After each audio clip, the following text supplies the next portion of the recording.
sketch, Brian Snowdy, very gifted and talented man, drew the, actually sketched or illustrated a pilot's letter to me a couple years ago. We broke the story on your show of a... I remember that. This had to do with finding a giant in Afghanistan? Yes, sir. That had wiped out and eaten a group of military guys that were searching the caves for the Taliban. Well, they had to bring in a special forces crew to kill this guy, and the story you may hear from the first hand, maybe if Tom gets a hold of the gentleman, will be momentarily on the show. In essence, when you and I talked and we read parts of the letter, I took the sketch of the eyewitness account of the loading of this dead giant, and the fascinating thing is that the gentleman that I just called a pilot could tell me certain things that about what he observed that only someone who's really seen them would know. There's certain things I don't release just because I need to know who's really come in contact with the real stuff, you understand? Right. Because exactly. it's just a way of the Rosetta Stone. And the thing that's fascinating about Long Walker's Return of the Nephilim is I've included in there the actual letter. Now, it doesn't have his name, and, I'm not, obviously, there's no attempt to share who the individual is, but the bottom line is... And we may have the pilot with us in about 20 minutes. Right, if Tom has been able to get a hold of him. So the thing that's fascinating is that, understand, the Bible's very specific about the days of Noah, and those will be the most evil days ever known on the planet. The easy way to describe them, George, is take everything that's ever been done in the history of mankind, evil, wars, all of the different inhumane things that people and entities have done to each other, basically put it in a blender and put it on a supercharger, and that's what we're talking about, the days of Noah. Were not the Nephilim the reason why God wanted that flood, the flood of Noah, to wipe them out? He wiped them out, but people don't understand there was an incursion, a sexual incursion, both before the flood and after the flood. That's why Genesis says, in those days and after those days. And some of the skeptics say, oh, these were the sons of Seth versus the sons of Cain. I got news for you. You can take anybody of normal earth origin, and they might have something that looks, a little different than the father or the mother, but they're not going to produce, normally 6-foot people don't produce 12 feet tall giants. And remember, the body mass is proportionate. These aren't just tall, like some of the images of the tallest people recorded in history in this, in the let's say the last 200 years. But these guys have huge, I'm talking huge biceps. I was talking to Mario. They're like human dinosaurs. Well stated. I was talking to Mario. Remember the gentleman I told you that was married to a Guadalcanalese that I wanted to get him to L.A. to meet with you? Yes. But Mario was married to a Guadalcanalese, and her father was a chief, and he would talk about the live giants that lived in the caves in the islands in the South Pacific, and one of them could lift 5,000 pounds with one hand. Paiute Indians in the United States battled these things.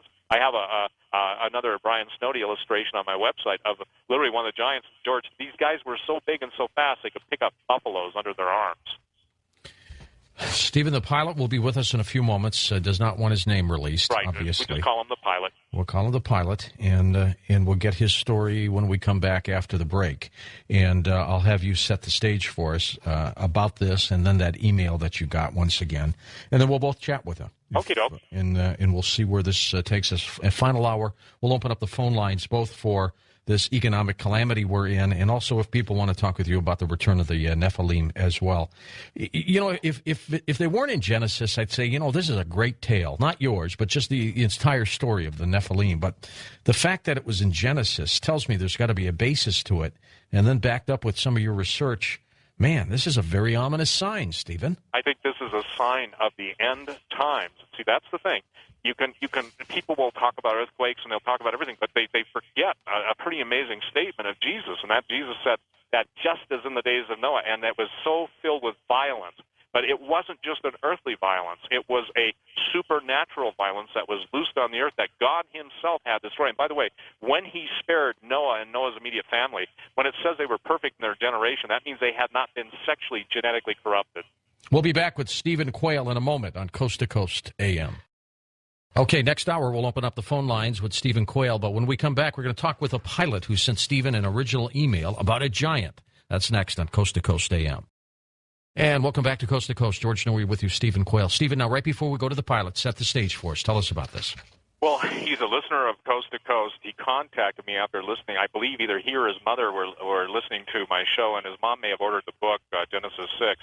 he contacted me by, I believe, email, and then I asked him when we talked on the phone to send me a letter kind of spelling out the situation. He's a pilot. He goes into, flies in and out of the war zone into Afghanistan, etc., and he basically is asked to fly unusual cargo. The gentlemen that come on to brief he and his co-pilot, and I think maybe there may have been one other individual, he can clear that up, but they take away their cameras. They don't want them to have any cameras or anything. I don't know if this is military intelligence or whatever, but this is the guy that's flying the airplane that I'm showing as a cover to the long walkers, and since his name is not in the letter, I'm reproducing that letter, and I think it's fascinating, George, that he would want to come on and tell his story, because, again, we're not talking about something that's ancient bones. We're not talking about something that's, quote-unquote, just legend. We're talking about a real evil entity, and he'll relate to you the story of what the Special Forces guys told him of what they found in the way of the remains of the normal group that was going into the mountains of Afghanistan to find the Taliban. In essence, when I say these are not usually nice guys out of fairy tales, that they're cannibals, I'll let him tell the story. And again, we're just going to refer to him as the pilot. Just the pilot. We'll go to him now. Hello there. Hello, how you doing, Mr. Norton? I'm fine, good, and thank you. Thank you for not only the email you sent to Stephen, but making yourself available here. Tell me a little bit about your serve of duty and where you were, and then we'll get into what you saw, what you witnessed. Well, basically, for us, it would be just a normal deployment over to the Middle East, going both directions. I would say going to Iraq and going into Afghanistan. As the Air Force does it, we do much shorter deployments, but we do a lot of them. Okay. So there you are in the hills of Afghanistan. How many troop members are you with? Well, on my crew, we had 6 on my crew. When you say hills of Afghanistan, for us, we did not fly into the wilderness. We actually flew into a base. I guess this thing was transloaded out of the mountains by a CH-47. So brought it into the larger air base where we took it out. Okay. Now, describe exactly what you had, what you saw. Well, when we came up, basically came outside, we had a normal 463L pilot loaded down with what they told us was a Giant. Okay. When I walked out to it, she was pretty much covered up, and of course the guys were looking at it, laying down next to it, and basically showing its size. Couldn't see a whole lot of it, to tell you the truth, because it was covered up. Couldn't poke it, couldn't measure it or anything like that. What I could see that I thought was extremely interesting after actually listening to one of your shows was that it did have the 6 fingers, and I remember taking my foot up and placing it up next to its foot, and it was extremely large. Now, when I say large, we're not talking wrestler large here. We're talking this thing was pretty proportionally sized, more or less like a fairy tale giant type thing. That's why I initially took the interest when I heard your show. All right. Now, Stephen was telling us about the danger, the crisis with this thing as well, that it may have attacked or eaten troops as well. Stephen, I want to bring you in on this now. Okay. Well, I think, again, the thing is that if the pilot would tell you how big the pallet was, and this Giant was put into a fetal position, and when he first contacted me, the pilot said, I estimate him at, because these pallets have a specific size, and go ahead, pilot, and tell the size, but he said it had to be 10 to 12 feet, but it wasn't just the size lengthwise. I think the pilot told me, too, that his feet were 25 to 30 inches. Go ahead, pilot, and tell about the pallet so people know. By the way, he's a C-130 pilot, so go ahead if you would. Roger that. It's the standard size pallet. It's approximately 9 by 7, a little bit bigger than 7 feet. And when it was laying there, it wasn't like just stretched out. It was more or less on its side, curled up in a fetal position, and diagonal. And that's basically why I said to Mr. Quayle earlier that the size to me had to be estimated based on that size, where we estimated at about 12 feet, give or take. What I can tell you is the weight of the thing, basically, it was approximately 1,500 pounds when it was getting on the aircraft. Now, if you take away the pallet weight and all the rigging that we had to hold this thing down, we figured it was around 1,100 pounds. And stepping back a little bit, the babysitters that's what I called them at the time, the babysitters who had come in out of the mountains, not sure if they were shooters. Well, they would claim to be shooters, and most of those guys do. Yeah. But they basically said that when they got this thing, it had actually taken out the first crew that had found him, and they went in afterwards. And, of course, when they came up on this thing, supposedly, of course, secondhand, thing ran like the wind, reported to us that threw stones at the guys at a pretty good distance, so they said. And, of course, our weapons did take it out because I was looking at this dead thing. So. Now, did it look like an Afghani, or how was it suited up? Well, you know what? That was one of the things that I remember most about it was I was expecting to look a lot more like an Afghani, but when I saw the fingers, at least, it was pretty pasty white, more or less. I would call it Caucasian skinned. Then again, it was dead, so it might be a tribute to that. Most of it was covered up with the tarps and the rigging and stuff like that. And most of what we had to see, we were just goofing around with and seeing what we could see on this thing because it was a pretty large dude. But it was said to you, was it not, pilot, that this is a giant? And again, when tell, if you would, the smell, because that's the tattletale. Try and describe the grossness of the odor, because again, this is really relevant to what we're going to talk about. Well, was it decomposing, Stephen, or is this something else? No, it because of their metabolism and their respiration and their perspiration, they have a very horrid odor. Interestingly enough, when Jesus speaks of unclean spirits, the word unclean means literally foul smelling. Huh. So what I want to bring in is a supernatural nature of what it was that inhabited. Well, it probably never takes a bath either, right? Well, not only that, but go ahead, pilot, if you would, just share kind of the putrefaction or whatever words that you would use to describe it. Well, this would be one of those great times in that to have my loadmaster explain that one because he had to sit back there with it. However, it was pretty stinky. I would say related kind of like a musky scented skunk, really. Yeah, it did actually smell like it was decaying, but it was more than that. Right. It's interesting, George, because of the metabolism, and do you want me just to enter in? Because of the metabolism, it's interesting that when I first talked to the pilot, that's one of the things that he keyed in on, that I knew that he had really found this thing out, because, again, their perspiration, their respiration, we're talking about a heart that has to pump a lot of goo, and I use goo because the word blood, yeah, it is blood, but it's more than that.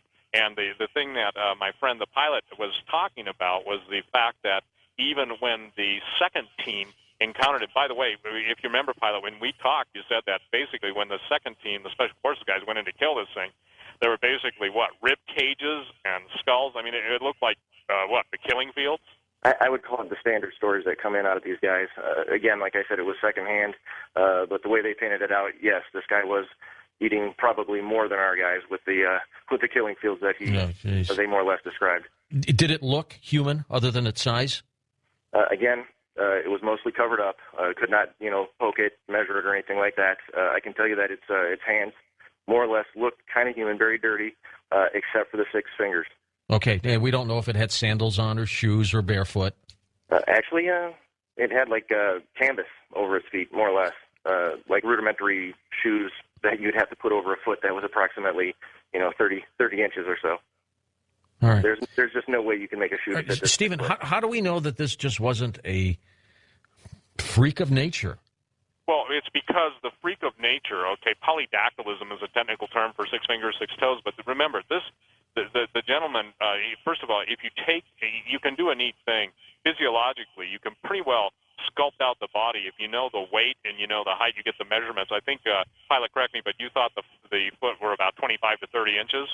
That's what I'd estimated. And typically, on a 12-footer, they run 36 inches. I'm not kidding. There's just certain parameters. But the thing is the freak of nature, George, these are the very same reports. When my friend the pilot contacted me, and you and I spoke of it on Coast to Coast, interestingly enough, a group of these in a certain underground base in Arizona had broken loose past the red line and killed about a half a dozen scientists.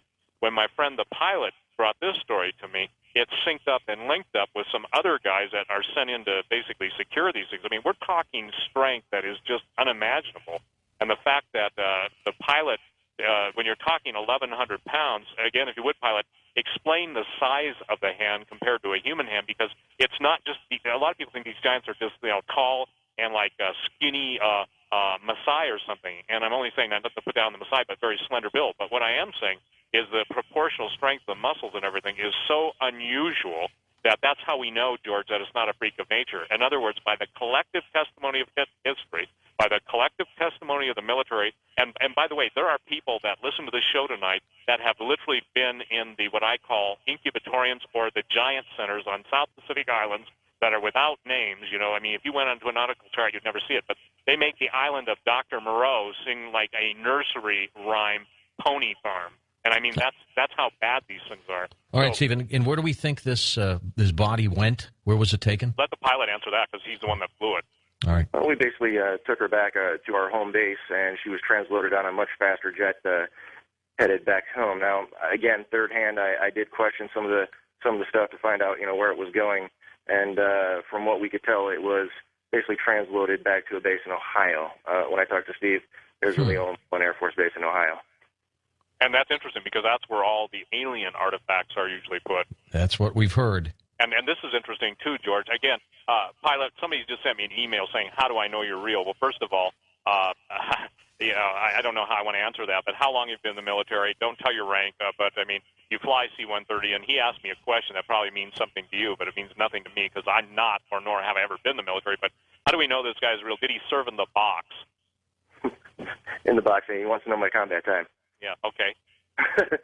Well, I mean, sure. I've served in a couple of boxes, if you would. Okay, and I am so satisfied that he's real, George. I know his mother and I, had a wonderful, wonderful talk. And there's something about a mom who's proud of her son. And I'm just telling you that for this gentleman to come on and share this is, I would say this: it's not only brave on his part, but it is. There's a scripture I love. I love the scripture. It says, "In the mouth of 2 or 3 witnesses, let every word be established." And at one point, George, I was almost to the point of having an active duty 4-star come on your show with me. Yes. Until a couple of people on a stupid blog ruined it, okay? And he said, Steve, I know what you want to do, and you'll enjoy this, pilot. He said, I know what you want to do. I know how badly you want people to understand the peril. But he said, I have to tell you the same thing Jesus said. And he said, Jesus said, if I've told you earthly things, you believe me not, how can I tell you heavenly things? And see, George, even to get your mind around this, it's one thing to deal with a dead one on a pallet. It's another thing to even embrace 300 million of these things or more coming through stargates and people actively having rituals in which they sacrifice live children to these things in rituals to bring forth the army of the end times to destroy humanity. Pilot, I'm sorry, go ahead, Steve. No. So I just want to let you know that I have no doubt that the pilot's real. He and I have talked. I've had his email. And, again, the Long Walker's book, which is only available right now by ordering it, online through my website. His letter to me with great detail is in there. And, again, pilot, I don't know if you want to say anything in closing, but I want to thank you for coming on because, you are a hero. Thank you for your service to the country, but also thank you for your service in testifying to the truth. I would tell you this, I'm one of the bigger skeptical people now, not that I don't listen. I'm more or less force-fed. On many deployments, I have a buddy named Al who basically sends myself the MP3s, and then they go on to my mother. And a lot of this stuff, I'm like, okay, yeah, this is great, and it's great to listen to, but I'm very skeptical. Cannot attest to any of the shooter stories, but I can tell you that when you're looking at something as big as that guy was, it was just amazing. And like I said, it wasn't like the WWF wrestlers there who look like they have gigantism or whatever it was. Right, This guy was very large and proportional. Insane. As you were flying this thing out, did you look back to make sure it was indeed dead? Oh, I'm sure that the babysitters would have taken care of it otherwise. But no, once you're up front and doing your job, you just do your job and let the loadmasters and whoever back there is going to take care of it anyway. Otherwise, you're done. All right, pilot. Thank you for sharing that story with us. It is remarkable, Stephen. Oh, it is, and I'll tell you, George, again, the thing that, in all the years I've been investigating this isn't something I take lightly. I see the postings or people, trying to explain it away, but as you and I have spoken so many times, again, I just want to thank you, because the truth is stranger than fiction, but it's not just this stuff happened in the past. For instance, I referred to a situation, they call it the red line. Now, how can I know that story is true? Well, I'll tell you an interesting story. I talked to Dr. Ernest Maldishev on the phone, okay? He's the most famous eye surgeon in the world. To my knowledge, he's the only man that's ever been able, he's a Russian, to transplant a complete eyeball to the optic nerve and make it be able to, the person be able to see out of it.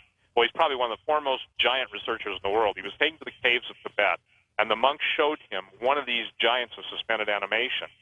Well, he was only allowed, you remember me telling you the story? He was only allowed to go so far in the cave because they said if you go any further, even though this giant is in a form of stasis, suspended animation, the brain wave function will literally cause your head to explode. Well, he didn't think they were serious. He said he went one step beyond, quote, the line that the monks told him not to transverse or cross. Yeah. He said he thought his head was going to explode. That's identical to and understand, that's Dr. Maldishev, a Russian in the Himalayas, Now let's fast forward to a secret government base in Arizona, okay? And the base in Arizona has a bunch of these things that are live, and the scientists aren't allowed to go beyond what's called the red line. It's painted on the floor. Imagine giant looking down a corridor with giant titanium rods, and they told me the rods are 8 inches in diameter. And one of the scientists thought that, well, that's crazy. These things are, in the cage. I'm safe. And what's fascinating is that the first scientist that stepped beyond the red line, basically, they said it was like he exploded. Now, I'm not trying to tell scary stories here, okay? And, not you. yeah, but the bottom line is that so you have the same series of warnings and understanding this. One's a secret military base in Arizona, one's a cave in the Himalayas, and the same thing happens, and the same thing's told. Needless to say, they had to bring in the specialists, and there are groups which I refer to, a specific group, as the mighty men and women of valor. And yeah, I literally, if those of you who are listening are in that group tonight, those of you who are without equal, God bless you, because again, these men and women die in secret, George. They fight stuff that one general told me. He said, Steve, he said, these things are your worst nightmare. And he said, imagine the movie The Cave in Descent, multiply it by 100. That's what you're up against. And just to imagine, too, Stephen, that these things could be the offspring of fallen angels. I mean, absolutely riveting. We'll be website. There's an actual artist sketch, Brian Snowdy, very gifted and talented man, drew the actually sketched or illustrated a pilot's letter to me a couple years ago. We broke the story on your show of a... I remember that. This had to do with finding a giant in Afghanistan? Yes, sir. That had wiped out and eaten a group of military guys that were searching the caves for the Taliban. Well, they had to bring in a special forces crew to kill this guy, and the story you may hear from the first hand, maybe if Tom gets a hold of the gentleman, will be momentarily on the show. In essence, when you and I talked and we read parts of the letter, I took the sketch of the eyewitness account of the loading of this dead giant. And the fascinating thing is that the gentleman that I just called the pilot could tell me certain things that about what he observed that only someone who's really seen them would know. There's certain things I don't release just because I need to know who's really come in contact with the real stuff. You understand? Right. Because exactly. it's just a way of the Rosetta Stone. And the thing that's fascinating about Long Walker's Return of the Nephilim is I've included in there the actual letter. Now, it doesn't have his name, and, I'm not at that. Obviously, there's no attempt to share who the individual is, but the bottom line is... And we may have the pilot with us in about 20 minutes. Right, if Tom has been able to get a hold of him. So the thing that's fascinating is that, understand, the Bible is very specific about the days of Noah, and those will be the most evil days ever known on the planet. The easy way to describe them, George, is take everything that's ever been done in the history of mankind, evil, wars, all of the different inhumane things that people and entities have done to each other, basically put it in a blender and put it on a supercharger, and that's what we're talking about, the days of Noah. Were not the Nephilim the reason why God wanted that flood, the flood of Noah, to wipe them out? He wiped them out, but people don't understand there was an incursion, a sexual incursion, both before the flood and after the flood. That's why Genesis says, in those days and after those days. And some of the skeptics say, these were the sons of Seth versus the sons of Cain. I got news for you. You can take anybody of normal earth origin, and they might have something that looks, a little different than the father or the mother, but they're not going to produce, normally 6-foot people don't produce 12 feet tall giants. And remember, the body mass is proportionate. These aren't just tall, like some of the images of the tallest people recorded in history in this, in the let's say the last 200 years. But these guys have huge, I'm talking huge biceps. I was talking to Mario. They're like human dinosaurs. Well stated. I was talking to Mario. Remember the gentleman I told you that was married to a Guadalcanalese that I wanted to get him to L.A. to meet with you? Yes. But Mario was married to a Guadalcanalese, and her father was a chief, and he would talk about the live giants that lived in the caves in the islands in the South Pacific, and one of them could lift 5,000 pounds with one hand. Paiute Indians in the United States battled these things. I have a